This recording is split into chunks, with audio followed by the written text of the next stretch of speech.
fala dos 144 mil. E ele começa assim: depois dessas coisas vi 4 anjos em pé nos 4 cantos da terra segurando os 4 ventos, para que nenhum vento soprasse sobre a terra, nem sobre o mar, nem sobre árvore alguma. Por que 4? Bom, 4 a gente aprendeu. O que é 4? Universal. Universal. Os 4 ventos. Quando a gente vai para a Bíblia, em Ezequiel capítulo 37, verso 9, Zacarias 6, versos 1 a 4, Jeremias 49, 36, você vê que o vento do céu ele tem 2 sentidos. Primeiro, os ventos de Deus vêm para ressuscitar os seus filhos, para dar o galardão. É a visão de Ezequiel, capítulo 37. Fala assim, não soltem os 4 ventos para que venham e soprem sobre esses cadáveres, fazendo-os reviver. Sim. Quando você vai já para Jeremias 49, verso 36, fala assim, solte os ventos de Deus que vêm para julgar a terra. Lembra que eu falei que uma das características de aprender o Apocalipse é olhar o símbolo no restante da Bíblia? Claro. Então aqui ele fala, segurem os 4 ventos. Ou seja, não chegou a época ainda nem de julgar o mundo, nem de dar o galardão para os filhos. Apesar de ter aberto o selo. Por quê? Porque nós ainda temos que selar na fronte os 144 mil. Quem seriam? Aí fala o seguinte, olha, não danifiquem nem a terra, nem o mar, nem as árvores, o juízo final de Deus, até marcarmos com o selo a testa dos filhos do nosso Deus. Então ouvi o número dos que foram marcados com o selo. Eram 144 mil de todas as tribos de Israel. A interpretação mais corrente hoje é que aqui significam 144 mil judeus que serão selados. O que é tribulação? No finalzinho da história do mundo, isso aqui é um ponto pacífico entre todos os intérpretes. Antes que o mundo chegue assim ao primeiro minuto da eternidade, haverá uma grande tribulação. Nessa grande tribulação, o anticristo vai dominar a terra com uma força muito grande. Nessa grande tribulação, também chamada de tempo de angústia de Jacó, é outra expressão que aparece na Bíblia, o poder de Deus praticamente não vai ter muita coisa para fazer na Terra. Não é porque Deus ficou derrotado, não. É porque a humanidade estará atingindo um tal estado de delinquência, de degeneração, de afastamento de Deus, que o Espírito Santo não terá mais acesso ao coração humano. E quem dominará o mundo será o anticristo. Tá certo? Isso é ponto pacífico entre todos os teólogos. Isso que é a grande tribulação. Até aí você entendeu? Agora, quando que será a volta de Jesus nisso aqui? Para alguns teólogos, a volta de Jesus é antes da grande tribulação. Jesus vem, arrebata a igreja, porque vai ser tão caótico que vai estar aqui na terra. Tão violento, tão pá, que Deus vai fazer com a igreja dele assim, eu vou tirar vocês daí para vocês não sofrerem isso. E nessa visão, que é chamada de pré-tribulacionismo, quem vai ficar para trás? Não tem aquele livro do Tim LaHaye, Deixados para Trás? Todos esses livros, Tim LaHaye, ou esses aí, a própria novela Apocalipse da TV Record, da Record TV, a ideia é que Cristo vai arrebatar a igreja, e quem vai ficar para trás? Dois vão estar no mesmo ambiente, um vai e outro fica. Quem vai ficar para trás? Vai ficar para trás aquela pessoa que não estava tão espiritualmente preparada, e Deus ainda vai dar uma chance. Ele pode até se arrepender, mas ele vai comer o pão que o devil amassou ali. E os judeus também vão, nessa época, reconhecer Jesus ao Messias. Muitos judeus vão se converter e vão ficar para trás também aqui, sofrendo com o anticristo. Isso é o pré-tribulacionismo.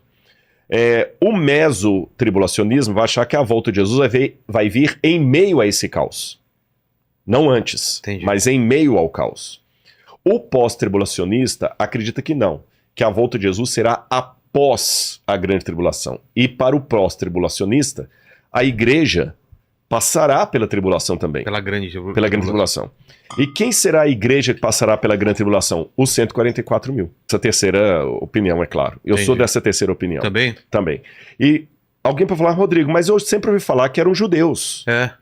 Para mim não são judeus, eu vou explicar por quê. Lembra que o Apocalipse é um símbolo. Sim. E como símbolo, tem que entender o símbolo como símbolo.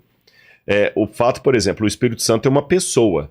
Mas João vê 7 espíritos de Deus diante da... É lógico que é simbólico, senão vou acreditar num politeísmo aí, né? 7 espíritos de Deus. É um espírito só representado pelo número 7, porque é o número da perfeição. O Messias, por exemplo, ele é ungido com 7 espíritos de Deus. Outro exemplo que eu poderia dar, as 7 igrejas do Apocalipse. Na verdade, é uma igreja cristã só. Mas ele divide essa igreja cristã em 7 igrejas para representar a plenitude da igreja cristã. Compreende? Entendi. Então, para mim, por que fala 144 mil judeus? Olha que, se eu pegar literalmente aqui, eu tenho alguns problemas. Primeiro, porque fala que o número é 144 mil. Será que é número literal? Segundo, não envolve judias, mulheres, só homens. Porque quando você vai para o capítulo 14, lembra que eu falei do quiasmo? Que está aqui, está no final? No capítulo 14 fala desses mesmos 144 mil e diz assim, olha, eu vou ler para você aqui, olha. Capítulo 14, versículo 1. Olhei e eis que o cordeiro estava em pé sobre o monte Sião, e com ele estavam os 144 mil que tinham escrito na testa o nome do cordeiro e do seu Deus. Ouvi uma voz como de muitas águas, como o som de um forte trovão. A voz que ouvi era como o som de harpa. Entoava um cântico diante do cordeiro.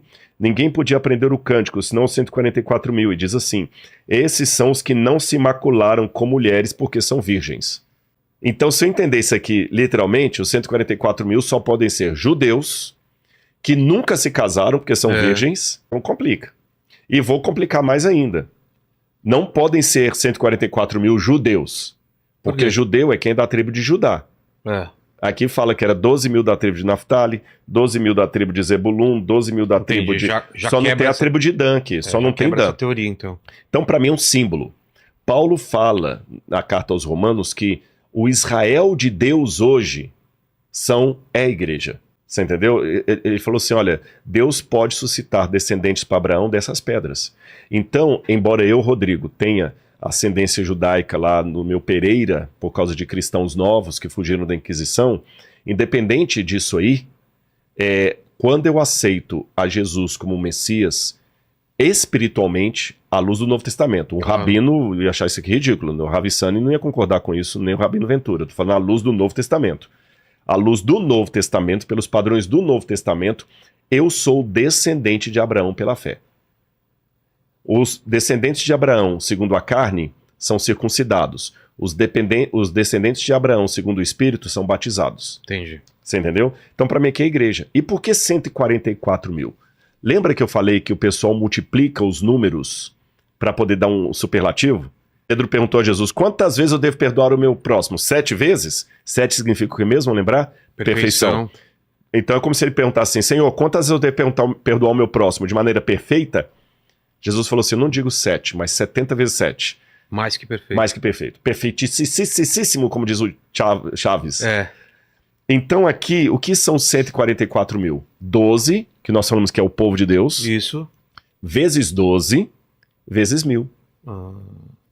Então o povo de Deus de todo lugar.